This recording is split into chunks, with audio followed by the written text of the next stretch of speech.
Hello everyone, how are you doing? This is MD Tech here for another quick tutorial. In today's tutorial, I'm going to show you guys how to change the profile picture on your Yahoo Mail account. So this should hopefully be a pretty straightforward process here, guys. And without further ado, let's go ahead and jump straight into it. So all you have to do is open up Yahoo Mail and then select the settings button at the top right, and then go down and select where it says more settings. On the left side, select where it says mailboxes, and then on the right side, underneath Find Help for Accounts, select where it says change your account name and nickname on Yahoo. And now select the Go to Yahoo Personal Info page. So go ahead and left click on that. And at this point, you can select Update Profile Photo, and then just go ahead and update your photo through here.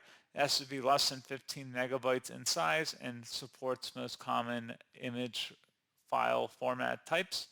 So pretty straightforward process on that, guys. And as always, thank you for watching. I do hope I was able to help you out, and I do look forward to catching you all in the next tutorial. Goodbye.